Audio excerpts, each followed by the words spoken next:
Okay, it's not, what the heck is it trying to do? It won't let me click on the share button. Oh, entire screen. Share.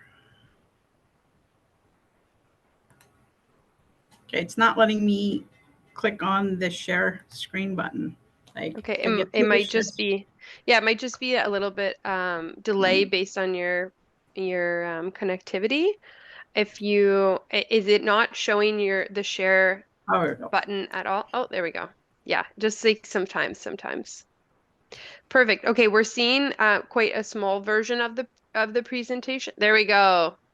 Now we can Yeah, see see, it this all. is where I don't see you guys at all. That's okay. Maybe that's better. Who knows?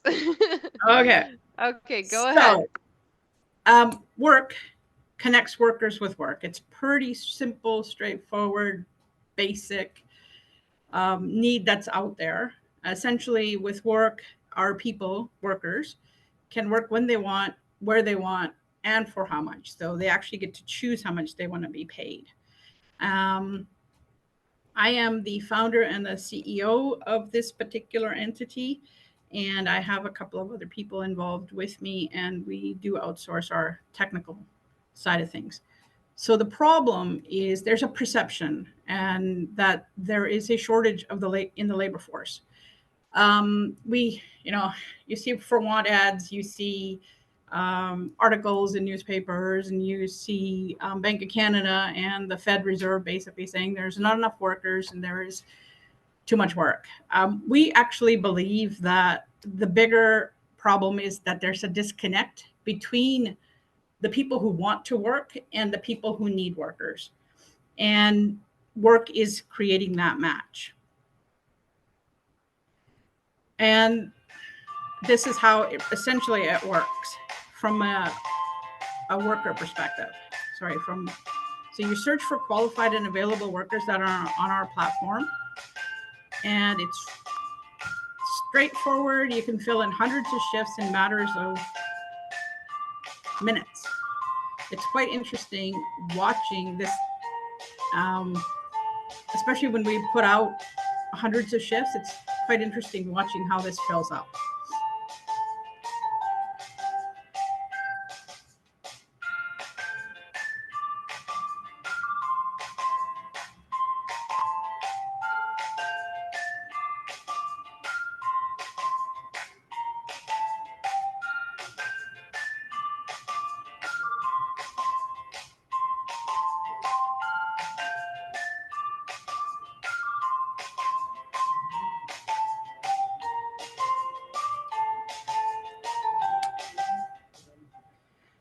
So the problem for the worker is everybody is looking for additional work. It's quite interesting. We actually have people come up to our office and saying, I need more shifts. How come I'm not getting more shifts?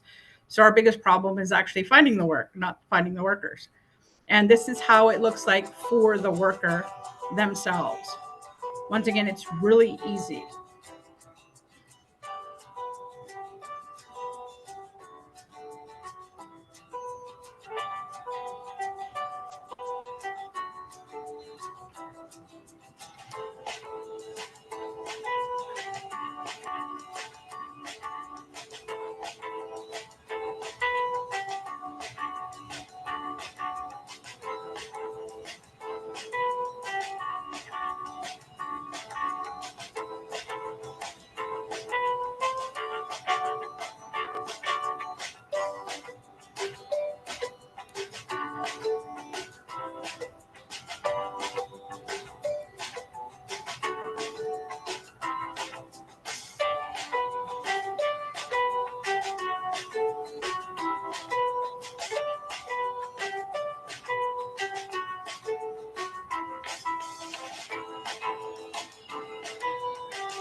So this slide essentially says that our clients and workers can register on our platform for free. We do not charge a fee. I'm a firm believer in providing the first shot for free. Eventually, the goal would be our clients would pay a fee, but not the ones that are being added on right now. Clients input their shifts, Wyrk platform matches the workers with their the work, and the rest of it is pretty automated. Um, One of the things that we have is the worker shows up as instructed, and in order for them to check in to the work app to verify that they're at the space where they are, that is GPS enabled, as well as it has to be the person that actually accepted the shift. So we also have facial recognition enabled. We pay the worker, and we bill our clients, and there is a markup in what we bill our clients. And how we establish that markup is actually in discussions with our clients. So if a worker wants to be paid $20 an hour, or 25, whatever, the markup is essentially 10 to 20%, depending on the type of client it is. This is the value that allows the businesses to have access to qualified, vetted workers at moment's notice. They can fill in last minute gaps. The businesses and workers can rate each other. So we are actually leveling the playing field in this, in on how work does what it does. This is essentially how the platform works. The work platform sits in the middle, and the revenue comes from our clients. Workers make significantly more money than they would in what's offered on the market by staffing agencies, because our cut is so significantly small.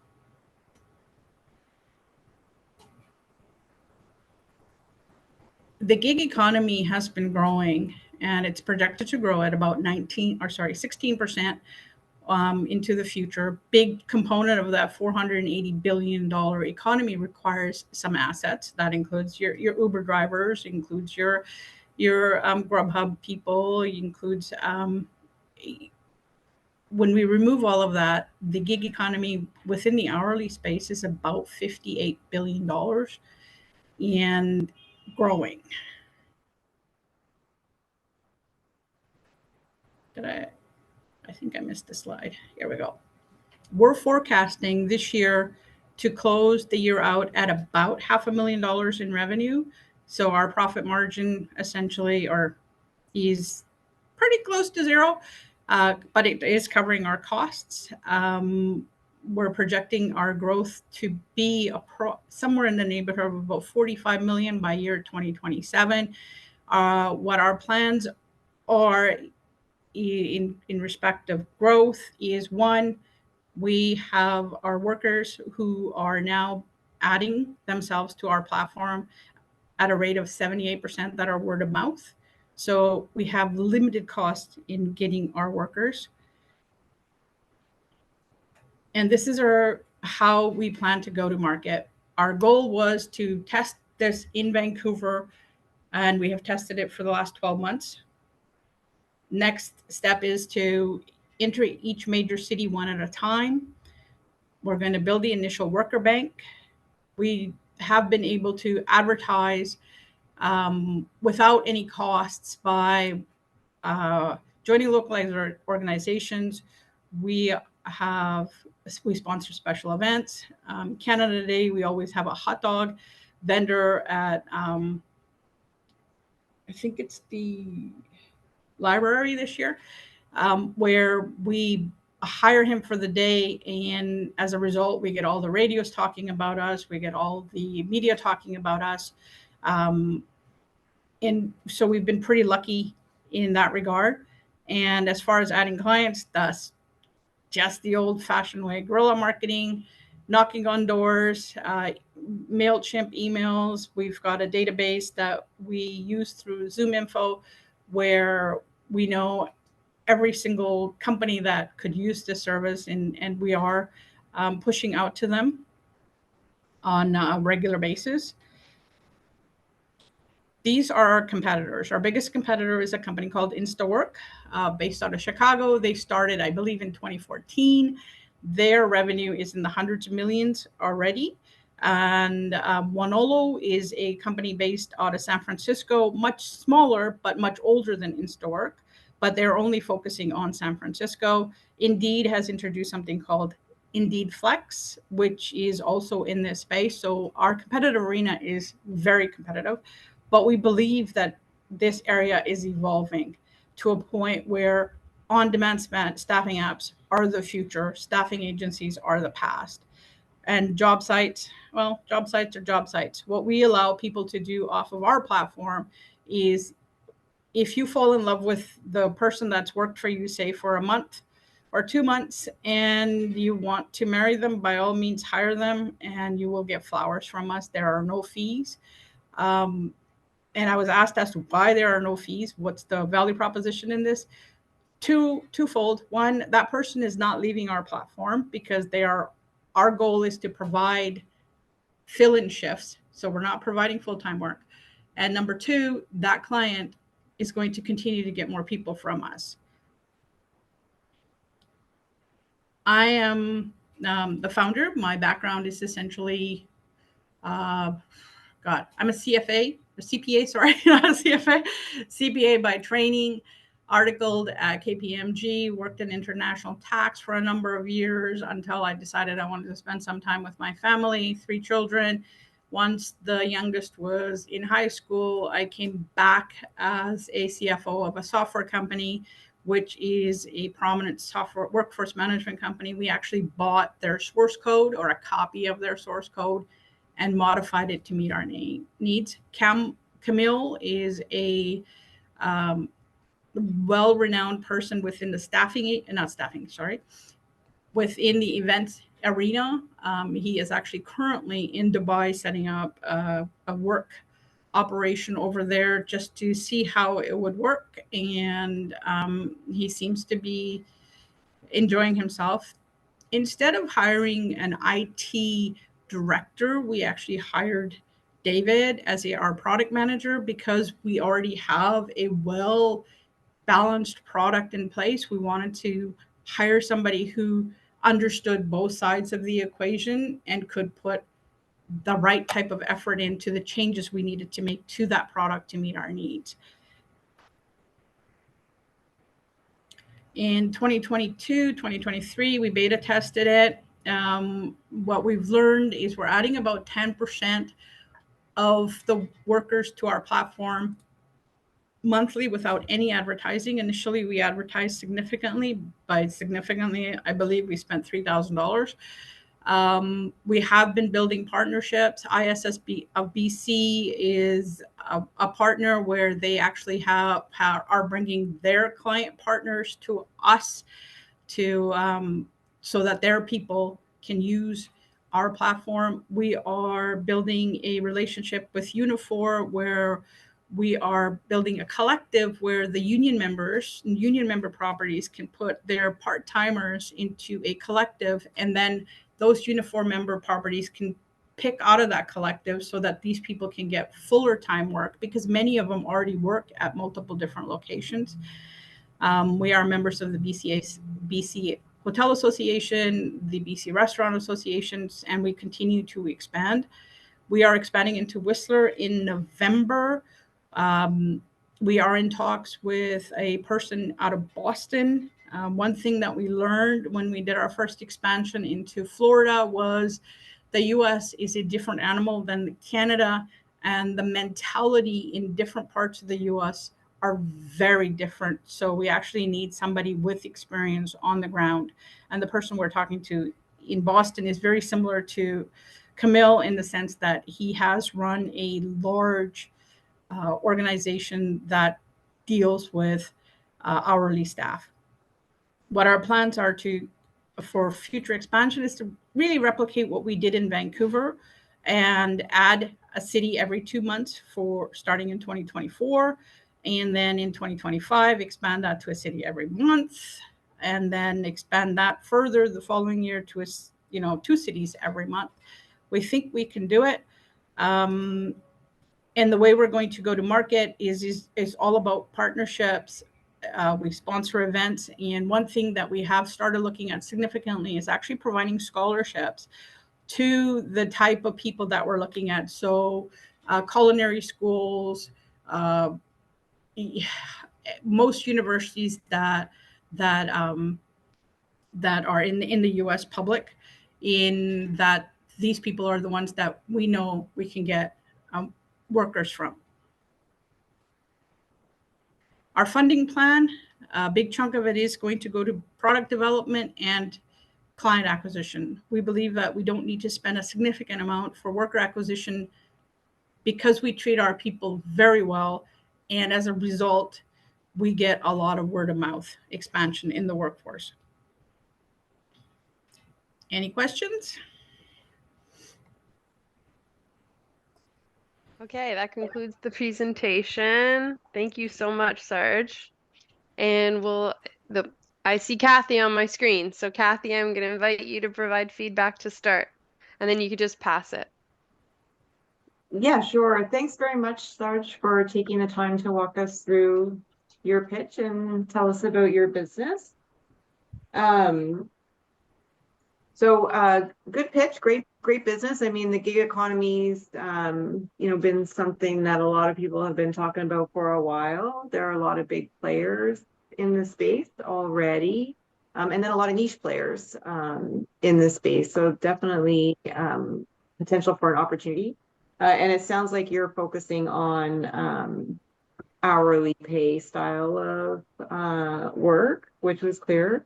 A couple of bits of feedback, just sort of across the whole pitch. So you don't really need to do the product demos in a pitch to an investor. If an investor is interested in the value proposition and the problem that you're trying to solve, and they want to see the first iteration of the product, they'll ask for a demo. So you don't need to really do that in a pitch from my perspective. The other sort of generic piece of feedback is, so it was clear that you've done a lot of work. You've talked to a lot of people. You have a good team around you. You've taken action steps in a bunch of areas. Those are wonderful things. And, you've done great to have accomplished those things. The investors who you're talking to aren't going to care. They're going to care about the problem you're solving. Are people going to pay for it? How are you going to make money? And how are you going to make the money they're giving you to grow, make money? So really focus less on the product details and the activities that you've done to get to where you are today, and more on the value that you're providing to the market and the value that you're going to provide to your investors. So like the sort of generic piece there is, as you're preparing the presentation, in this case, your audience is always an investor. It's a guy or a woman writing a check. So everything you decide that you're going to say in that presentation has to tie back to that. I think those are just sort of two broad brush across the whole presentation bits of feedback. There's a list of features on one chart, and then you have your competitive analysis on another chart. I would combine those two charts together and show your differentiation on the features that you have. And you can even add ones that aren't developed yet, that's fine. And on your revenue also there was you talked about the business model. So it sounds like it's a percentage off of the rate per worker for the businesses that sign up to the platform. I'd spend more time on, actually having a chart on that business model, and on the revenue forecast show that in terms of units. That's how you're going to get there. So, to get to $10 million in revenue at a 20% markup on a $10 hourly, $15 hourly rate, that's, We don't pay $15. Can't do that arithmetic in my head, and I'm a mathematician. Yeah. Anyway, you get my point, right? Yeah. No, I need to put down the hours. That's really what our metric is, hours worked. There you go. And I think also, you reminded me of another note I have here on the market opportunity chart. You spoke to that when you were talking about the SAM, that it's about hourly workers. And so you can put that hourly element as a thread all the way through the presentation.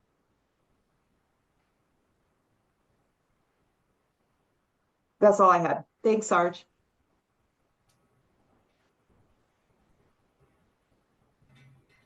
Thank you. Who would like to go next? I can go next. Perfect. Yeah, I think, I'll reiterate what Kathy said. I wouldn't use the video. Most of the time, the pitches don't require a product demo. What you want is the investor to ask to book another time for a product demo. Unless your tech is something like really magical and you can really pop into it very quickly, sure, go ahead. But otherwise, I wouldn't do product demos and pitches. And if you did, I definitely wouldn't use a video. I would take that out. You had that value prop slide that came much later. That probably needs to be somewhere much earlier in the presentation, because that's when I really started understanding what you did. The videos, I didn't really understand what you were doing. Also, you mentioned that you outsourced software development right at the start of the meeting. Don't know if I'd volunteer that, to be honest with you, because that's not viewed as a positive. That's viewed as a negative as far as a venture investor goes, because, it's just, I'm telling you what people are going to think, but may not say. So, but people typically assume if you outsource it, it means that you don't really have sort of technical IP, right? That's kind of how it's typically viewed. I would not volunteer that right off the bat. You had a good competitive slide in terms of like listing by category, helped me put you in the context, but I didn't see your differentiation. I just, it was good. Okay, you had a good view of the competitive landscape, you had a good understanding of it, the three pillars, the three groups, and some good examples I could recognize. But all it did is scare me. I didn't understand what your differentiator was, right? So what you want from there on the slide is like very clear what your differentiator is. And then I think Kathy touched on this too, but I'll just reiterate because I think it's important. That revenue projection slide, I mean, you can have that chart. Every startup has the same chart. But maybe it's like, maybe I have some additional metrics around, shifts booked, hours booked, people signed up, and so forth. And also have, because you have that today, I think. So I would show that as your traction. We've booked 10,000 hours of work and 500 employees, whatever those metrics are. Yeah, we have those. We have those. Our biggest metric is hours worked. And I think that's what we need to put in. That'll be, and then again, just reiterate again what Kat said, the unit economics, because it's a marketplace business. So it's all going to be about the take rate. A lot of VCs are pretty, at this point, understand the basics of a marketplace business. So they're going to ask about take rate and CAC and all that kind of basic unit economics of how marketplaces work. So I would have those right up in terms of what you're seeing today and what you expect them to be at scale. Yeah, I think that's it for me. Sarj, I thought you did a really good job at the beginning. I'm going to talk overall, and then you faded. You had trouble selecting your words in the second half of your presentation. The first half of your presentation was bang, bang, bang. And the second half, you were like struggling your words, what I want to say on this slide. You didn't come across quite as clearly and concisely in the second half of your presentation as you did in the first. Personally, I liked the demo slides that everybody else didn't, because that's when I understood what you were doing. And I was like, wow, because you had never mentioned hourly work before that. So I think you have to kind of say that it isn't about finding someone to pick fruit coming from Mexico. It's about matching people in the city with people who need work, with people who need to fill work. And when you talk about waitresses and security guards, I think you might want to talk a little bit about that really early, because it'll help me as a potential investor identify the problem more quickly. Oh my God, someone who's supposed to work tomorrow in our busiest night in the restaurant just got sick, isn't going to show up. What do I do, right? So your pain, I think you could express a little more clearly at the beginning by using that, rather than just there's a macro mismatch in the economy. Everybody knows that, but why does that matter? And how is that going to help you? I didn't get it until I realized you were talking about gig workers. So that's sort of a big picture there. I also agree with everyone on the software thing. When investor wants to know what, and Ray said it, but it's like you call it a moat. Some people call it a moat. What protects you from others? What is your moat around your castle? And when I hear you didn't develop your own software, and I hear another company already has 100 million in this space, I think, okay, this is a mom and pop business. It's going to do well in Vancouver, but it may not get much beyond that. That's the first thing I think of, because I already got a giant competitor. I don't have any of my own IP. How am I going to really build this to something massive? And that's really what you want your potential investor to think, I can be massive. And those two things took me right away from the fact that you could be massive. And so that's the thing. And now I'm going to put the last point I wanted to make. I know we're running out of time. Is that I'm putting my CFO hat on, and you're a CPA, I'm a CPA, and I kept thinking risk. Clearly, you are an Uber for the gig worker economy, and I get that. So the question in risk is this: are any of these people going to be considered my employees? Am I going to get in trouble for not taking any deductions off them? Or maybe I am. Maybe they are going to be my employees. Maybe I'm going to take deductions off them.